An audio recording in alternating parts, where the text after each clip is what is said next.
At the end of World War II, the French army knew they needed to design a heavy tank that could deal with the advanced tanks they had encountered with the German army. The first tank designed was the ARL-44, but because of the many problems with this tank's design, the AMX M4 was introduced. This tank also lagged in its original design because of the weak armor and turret. The AMX company redesigned the AMX M4, increasing the armor and installing a novel oscillating turret. This resulted in the first AMX 50-100 prototype. In the 1950s, instead of using a 90mm gun, a 100mm gun was fitted. There was also a second prototype made of the AMX 50-100 with a different turret but still carried the 100mm gun. The two prototypes were given a 1,200 horsepower engine.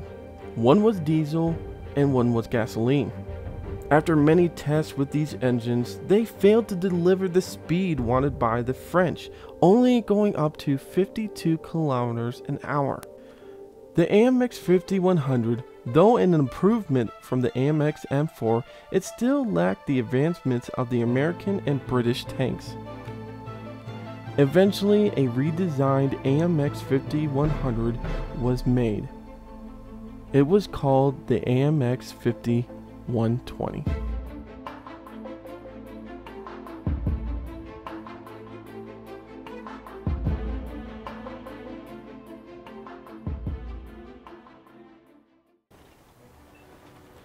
What's up everyone, WizardKen here with another Xbox 360 World of Tanks video. Now today we're going to be talking about the AMX 50-100. Now I've repeated myself a lot on the historical background of the AMX because I wanted to point something out before we start really getting into this tank, is that the French really had a big imagination of what they wanted their tanks to be, but it was one of those imaginations that they weren't quite going to get to. You know, everything from the ARL all the way up to AMX 50-100, even the AMX 50-120, when I get to that, and we'll talk about that on when we get it. But it just seemed like the French really wanted a heavy tank that was fast. I mean, when we talked about the engines and that they were 1,200 horsepower and they were doing speeds of 52 kilometers an hour, really, how is that a bad speed for a heavy tank? That's pretty good for a lot of these heavy tanks that were out there. But of course, the French wanted to be superior again on, on building tanks. You know, before World War II, the Russians were first and they were second. But when the Germans invaded, they really saw the devastation of that. They were not really one of the best tank builders out there. That the Germans had really had better advanced tanks than they had. And the sad thing about these tanks right here is that there were some good plans and good ideas that were thrown out there. It's just the French really had strict guidelines to go by.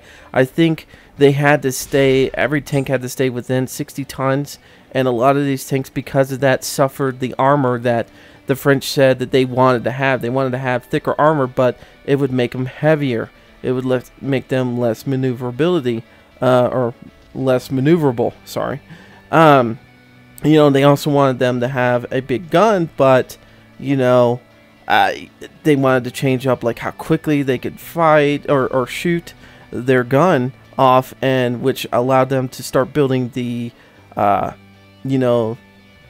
autoloaders, but which is actually pretty cool because the French were really the first ones to get the autoloaders really working right.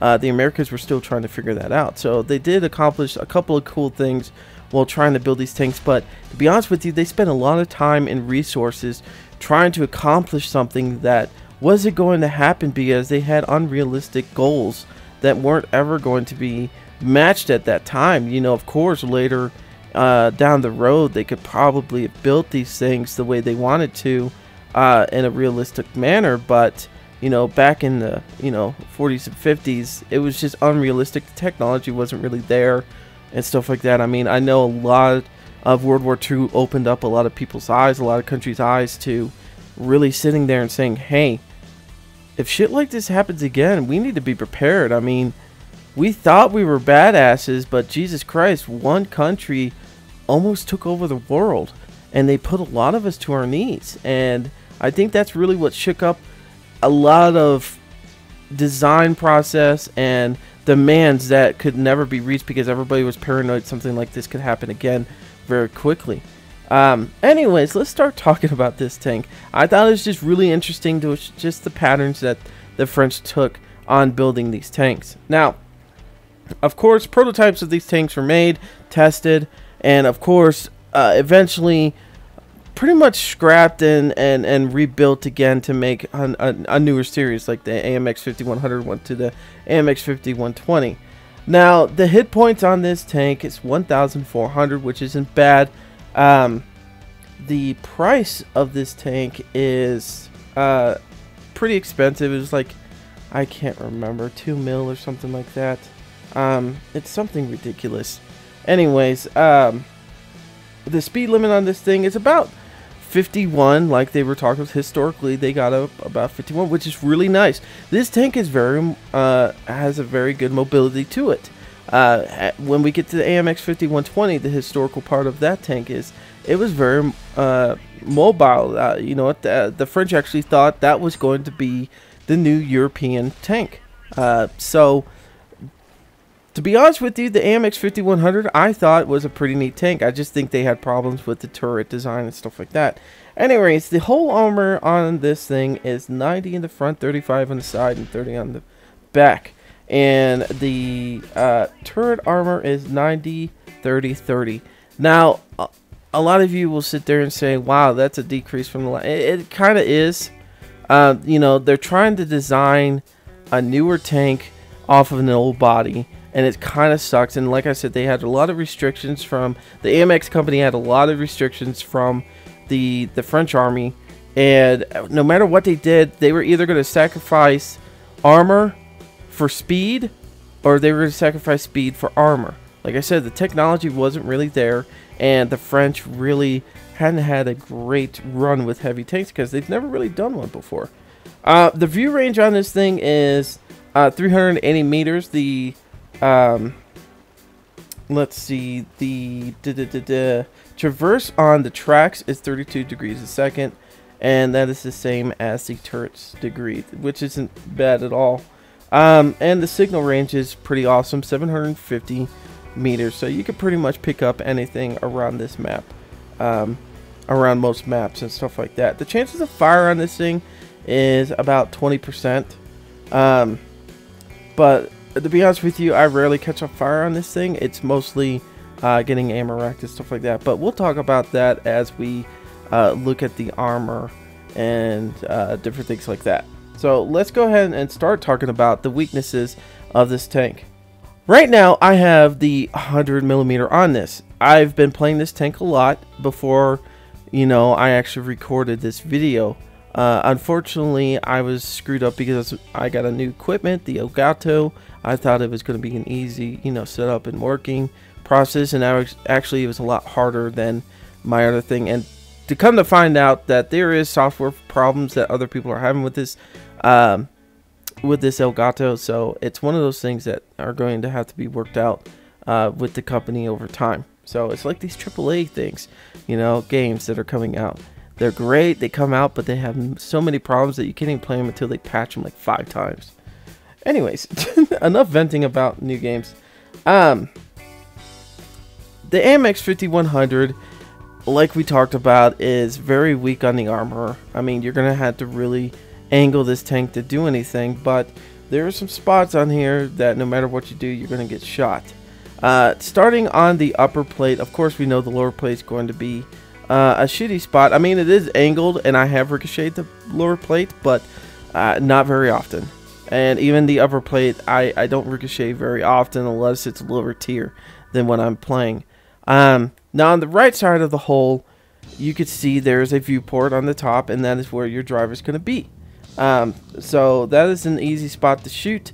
If you shoot anywhere from there on down, is a nasty spot to hit the driver, which I've had my driver knocked out a good amount of times on this tank, so that is pretty easy. Now on the left side is another viewport area, and that's going to be like, you know, like the gunner and stuff like that kind of thing.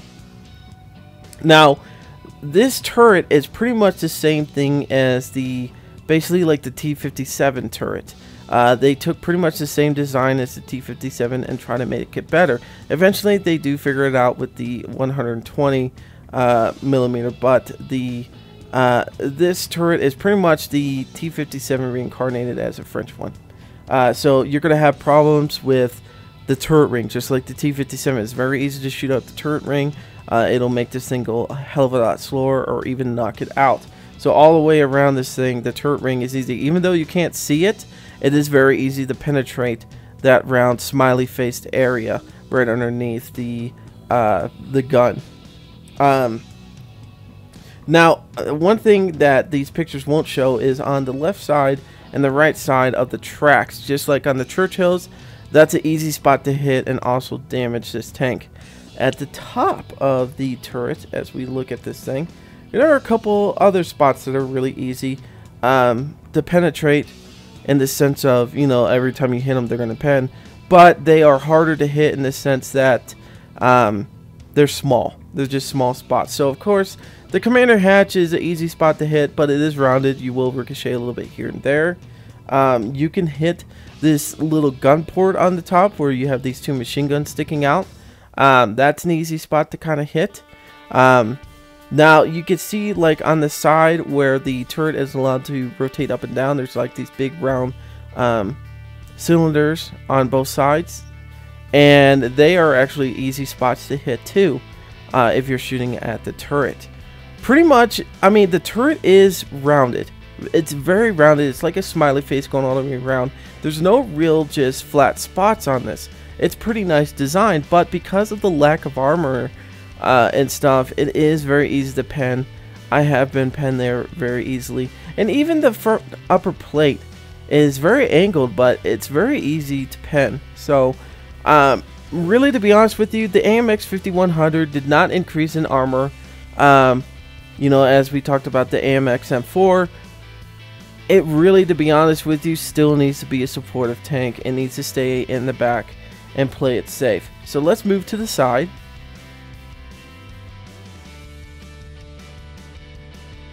Now, looking to the side of this thing, there are a lot of easy spots. As you can see, the tracks are wide open.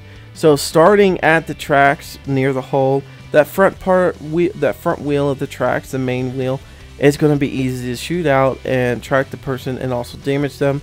On the rear, the same thing. Now, moving up to the center part of the hull, you can see where there's two like rucksack kind of things, or even tarps to go over this tank. Right in that area basically is the engine. Of course, a great spot to shoot and fuck this tank over in the sense of catching it on fire and stuff like that. Now, moving to the center and then back down to the tracks. If you look dead at the center of this tank on its side and then at the track level, that is a good spot to shoot if you want to ammo rack this tank. Now, it is a little harder to ammo rack this tank shooting it at the hull, because you got to go through the tracks. As you can see, there's not a lot of space through there to really ammo rack this thing there. So I would recommend, if you're going to ammo rack this thing, aim for the fat wing on the back, you know. Just like on the T-57, they hold a lot of their ammunition up there. It is a good spot to sit and shoot at if you want to try to ammo rack this thing. Also, like we said, where those pins are on the side that allow the turret to adjust up and down is a great spot to shoot. Anywhere on the side of the turret is going to be a pretty nasty spot to hit. And of course, you've got that turret ring that's pretty exposed to shoot at. Now, on the back of this tank, of course, same thing on the hull. This whole fat ass area is going to be a nice spot to, you know, catch this tank on fire. You know, take out the engine. The engine, I have had the engine go on this thing very easily. Catching on fire, no, but engine takeouts is very easy. Now, moving on to the back of the turret. Now, the whole turret is on the back end. It's very easy to hit. You can hit the commander's hatch on the top. Pretty much that whole winged area is a nice spot to ammo rack. Like if you shoot in the middle of it, you're not going to ammo rack it. I mean, you could with an HE round, because of course it's going to explode inside and be pretty nasty. But yeah, this whole back area of this turret is just going to be shit.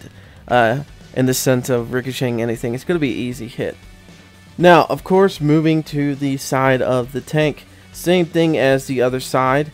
The back wheel and the front wheel, the turret of the tracks are going to be easy to shoot off and then also damage this tank. As we said, the ammo is stored near the bottom of the hull and also on the top of the turret.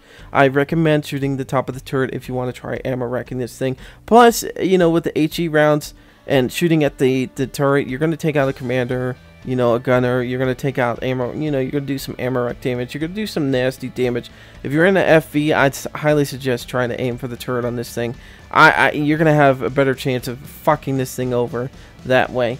Of course, the rear of the hull is going to be an easy spot to shoot and take out the engine and stuff like that. Pretty much looking at this entire tank, it is just a massive weak spot. This is why the French were so picky with the armor, is because when they saw the prototype, they were like, no way, you know, this thing just does not have the armor that they're still looking for.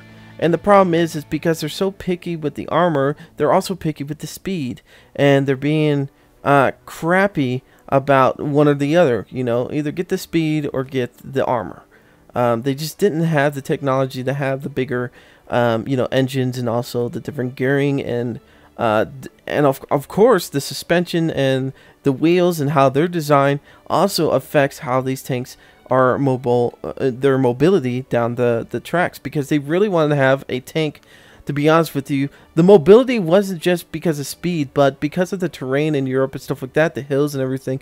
They wanted to be able to get through things easily and quick and get to their destination as quickly as possible.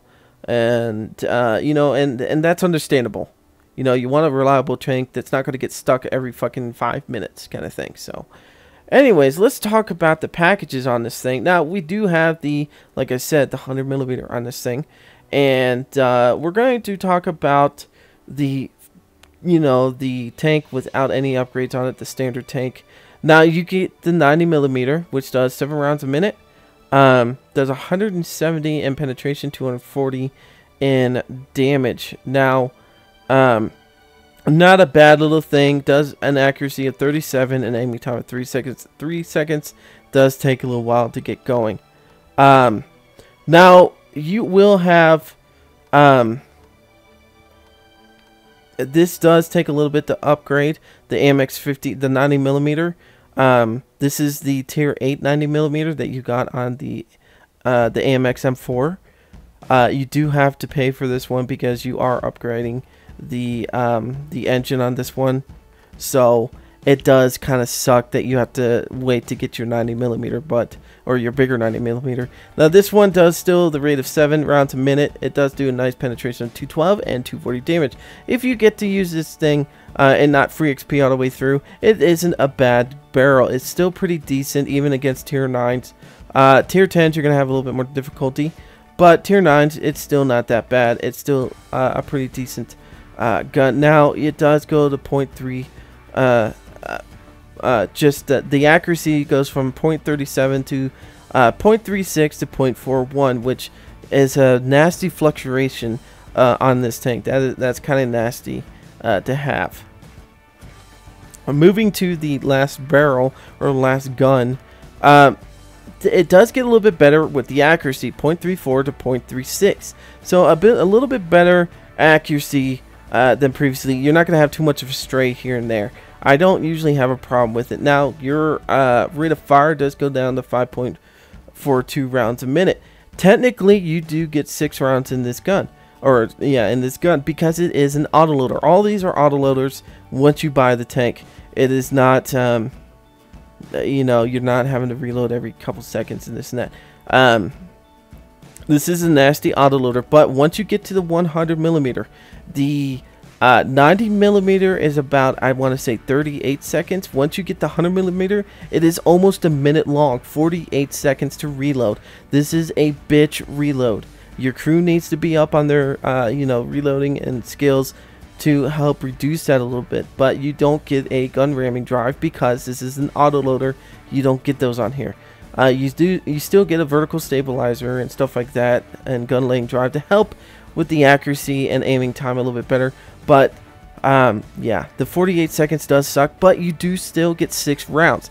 The 90mm got 6 rounds. This one gets 6 rounds. It's really fucking sweet. Also, look at the penetration. You go up from 212 to 232, and I can't remember the damage on the last one, but this one does 300 in damage, which is really sweet.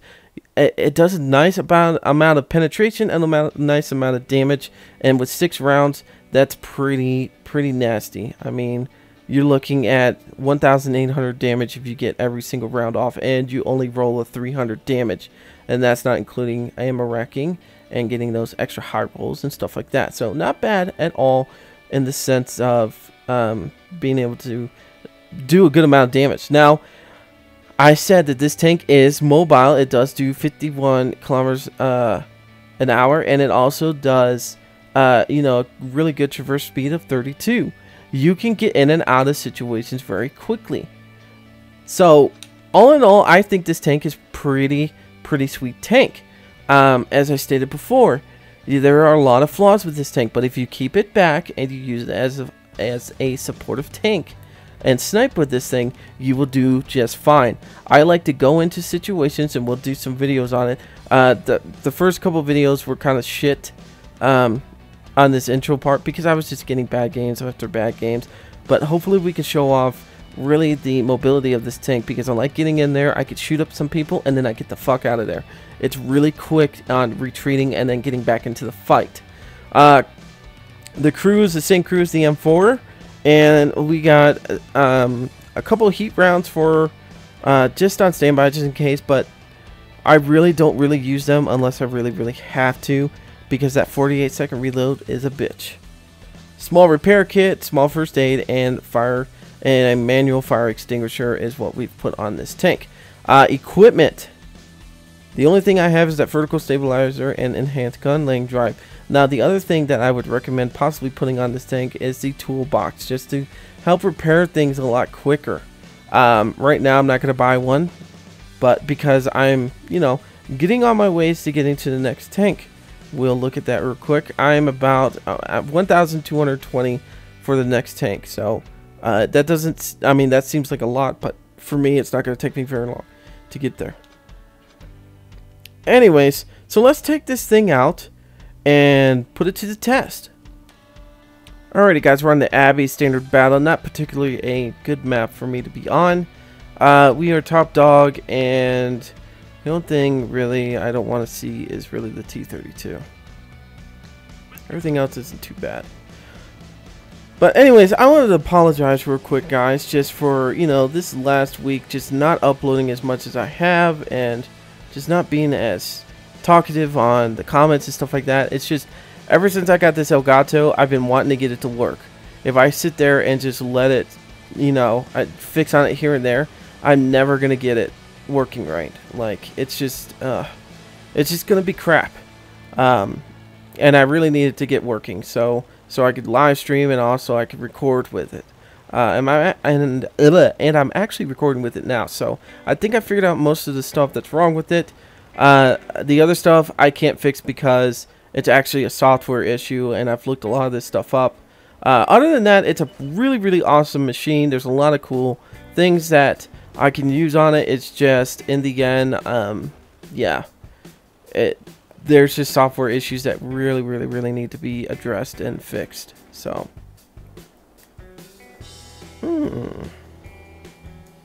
KV-1S, and what is this? Pershing. He's gonna stay back there. Can I hit him? Yeah, I probably bounced it. Yeah, I was hoping for the best. There's somebody shooting from right there. Who's that? I don't know. I'm just trying to hit a spot. It's probably that fucking AT-15. Yeah. T-32, you're not going to be able to do anything until... What happened to the IS-3? Did he kill himself? That stupid son of a bitch. Jesus Christ.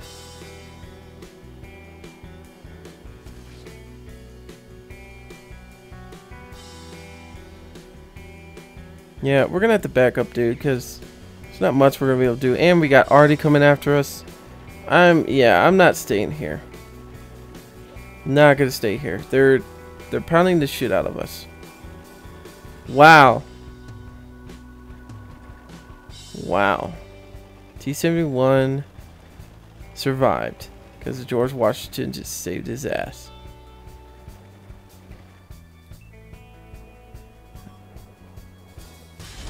Yep.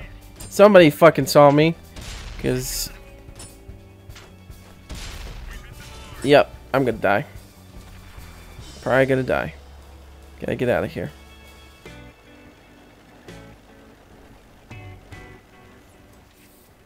That was some bullshit. That was some big bullshit. Jesus Christ. Whoever hit me hard fucking sucks balls. Alright, well the Pershing's gone. Now, who the fuck is down there?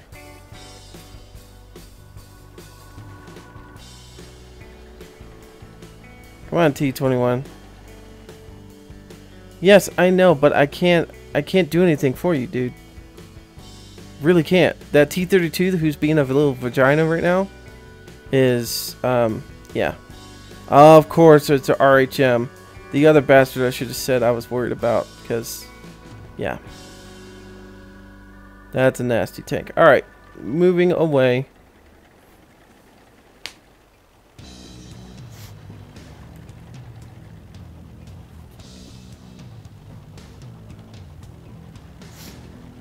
Going to leave this place behind, 'cause I don't want to die. No, no. Magically, the fucking Artie knows where I'm going. Awesome. I love it. Love everything about it. Really do. You know what? I'm not gonna stay right here. That fucking Jumbo Sherman is coming, and... Oh, there he is. He's up there. Maybe it's just RHM I'm gonna have to worry about. That's gonna come over here. But my team is failing once again. It's been the story of my life. There we go. There's one hit. There's two. Thank God. Ah, come on. Hit him in the right spots. There you go. There we go. Alright, we got some shit going on here.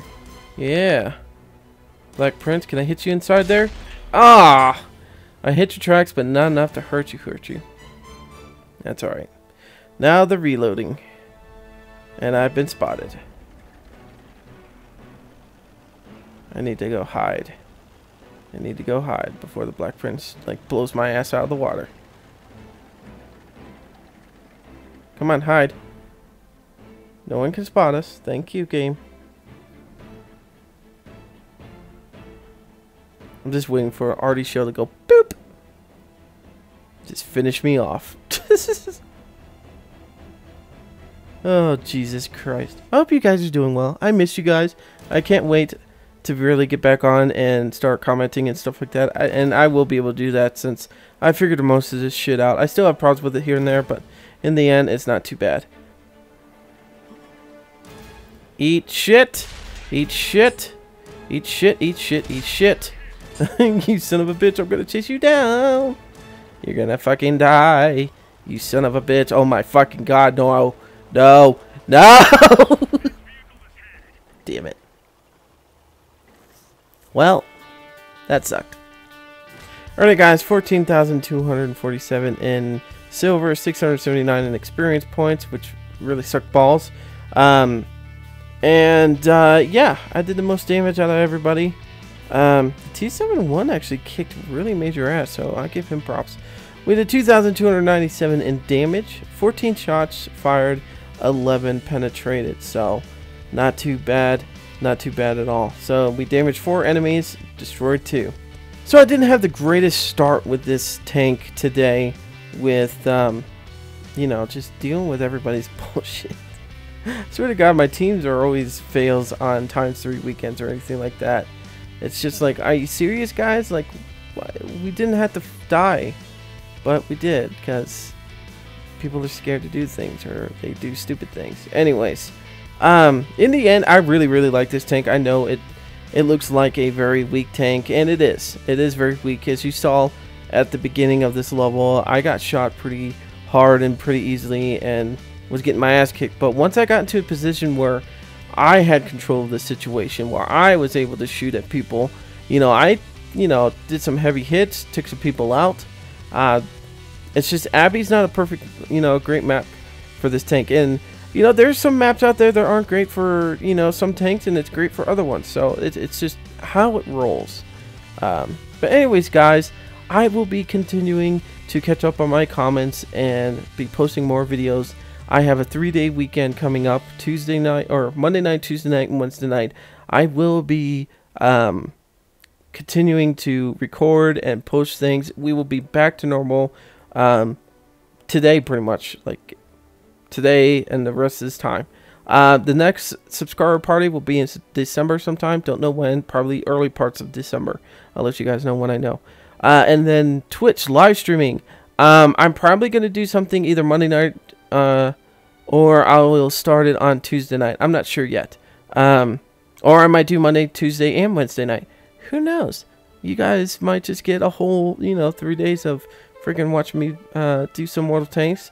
I'll try to get Cosmic Carrying and Rush Dodge in there. But anyways, guys, like I said, I've missed you guys a lot.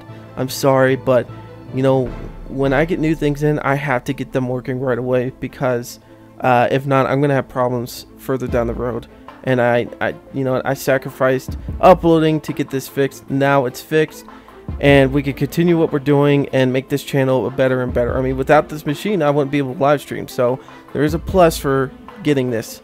Anyways, guys, I'm WizardKen. Until next time, see ya.